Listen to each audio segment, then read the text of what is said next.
Hello दोस्तों, मेरा नाम मनोज कुमार। आज इस वीडियो में जानेंगे ज़मीन नापने का फॉर्मूला नंबर 2 और ये भी जानेंगे कि फॉर्मूला नंबर 1 और फॉर्मूला नंबर 2 से दोनों से उसका क्षेत्रफल निकालने पर कितना अंतर आता है, क्या बड़ा अंतर आता है या छोटा मोटा अंतर आता है, ये भी जानेंगे। ये वीडियो बहुत ही इंटरेस्टिंग होने वाली है, वीडियो को अंत तक जरूर देखें। चलिए वीडियो को शुरू करते हैं।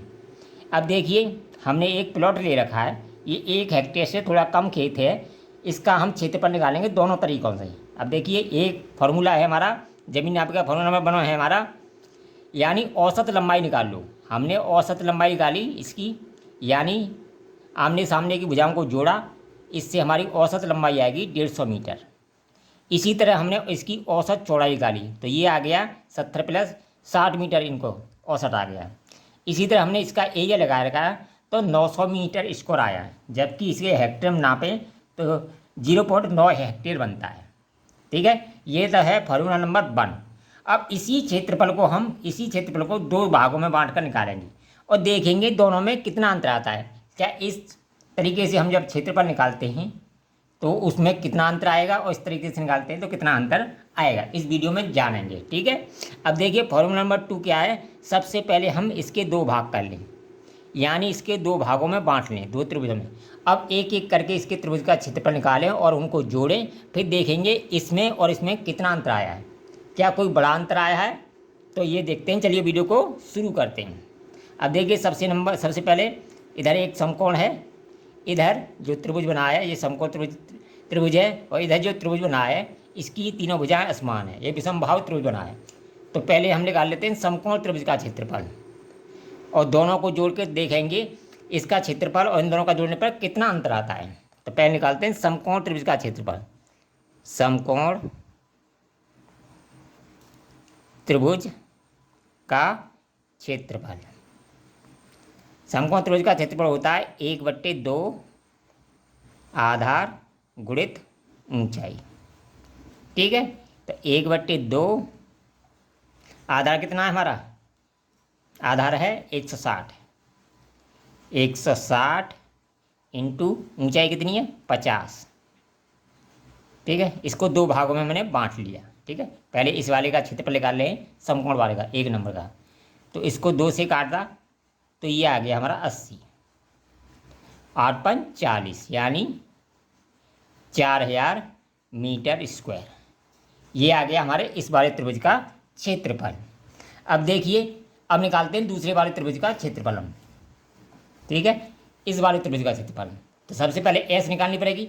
अब देखिए, जब इसे हमने 2 भागों में बांटा तो ये तो लंबाई हमें मालूम नहीं है, तो इस लंबाई को मैंने पाइथागोरस से निकाल लिया। आप इसे नाप लें खेत की, मैंने इसे पाइथागोरस से निकाला है, जिससे हमारे आंसर में कोई दिक्कत ना आए।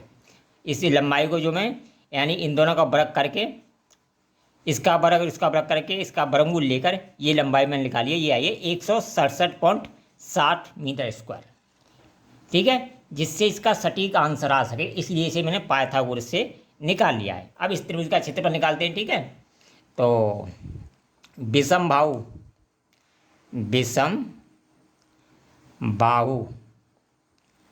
त्रिभुज का क्षेत्रफल।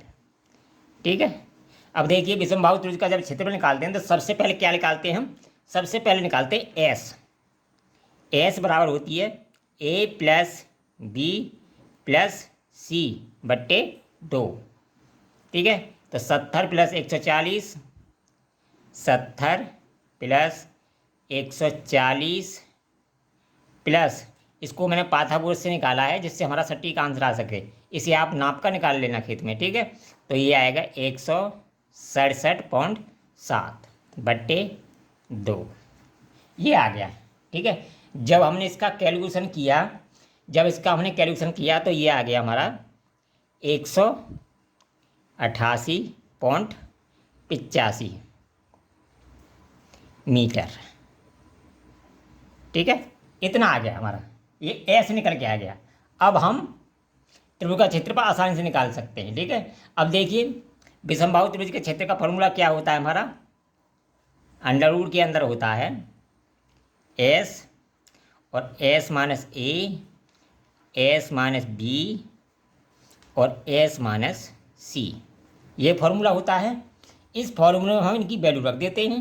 ठीक है, क्या रख देते हैं? वैल्यू रख देते हैं। अब देखो आपको लंबाई बताया 70, लंबाई तो बताया आपको कितनी है? 70, 40 और 167.60।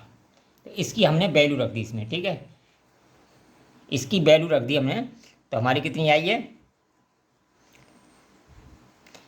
कितनी आई है हमारी? 188, 188.85। ठीक है, और 188.85 माइनस 70 और 188.85 माइनस 140।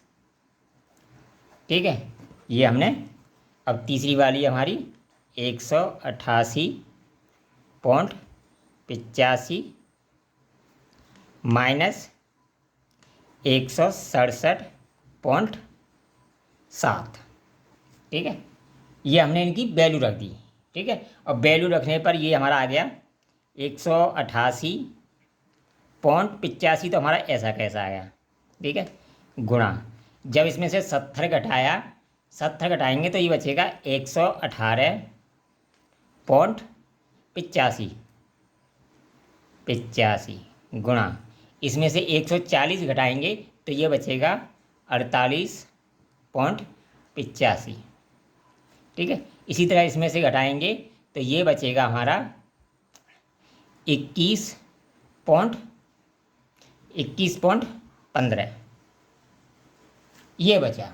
ठीक है, अब इसका हमने गुणा किया, कैलकुलेशन किया, इसका गुणा किया तो कितना आया हमारा? ये अंडर रूट के अंदर आया हमारा। जब इसका गुणा किया 2 3 2 0 28 96 ये आ गया, जो सटीक आंसर आता है इससे। ठीक है, ये आ गया। अब इसका हमने वर्गमूल लिया तो ये आया हमारा 8817 मीटर। ठीक है, इसका वर्गमूल कितना आ गया? इतना आ गया स्क्वायर। ये क्षेत्रफल है तो इतने स्क्वायर हमारा क्षेत्रफल आएगा। ठीक है, तो पहला क्षेत्रफल हमारा कितना आया था? जो पहली त्रिभुज का आया था, हमने समकोण त्रिभुज का निकाला था। अब देखिए कितना आया था हमारा? 4000 मीटर स्क्वायर, 4000 मीटर। और 4000 और ये कितना आया? देखिए ये आया हमारा 8815। इसमें जोड़ देंगे, प्लस कर देंगे 4000, जोड़ देंगे तो ये आ जाएगा हमारा 8817। 8817। और पहले वाले का कितना आया था हमारा? जो औसत लंबाई और चौड़ाई निकाल के निकाला था हमने, देखिए कितना आया था हमारा? आया था 9000 मीटर स्क्वायर। 9000 मीटर स्क्वायर में से इसे घटा देंगे, दोनों का अंतर देख रहे हैं, अंतर कितना आया? 9000 मीटर स्क्वायर आया था। इसमें से घटा देंगे तो ये बच जाएगा हमारा 183 मीटर स्क्वायर। ठीक है, इतना अंतर आ गया।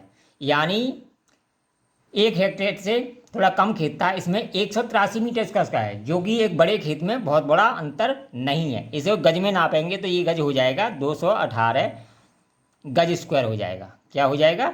गज स्क्वायर, जो कि एक बहुत बड़ा अंतर नहीं है। इस तरह हम किसी भी क्षेत्र का क्षेत्रफल निकालें तो इस तरह निकाल सकते हैं। जब हम दो भाई हैं, यानी आप उन दोनों में गुंजाइश है, तो उसमें ज़्यादा बड़ा अंतर नहीं आता है, यानी अंतर छोटा मोटा ही आता है, यानी 100 वर्ग गज या 200 वर्ग गज का ही अंतर आता है।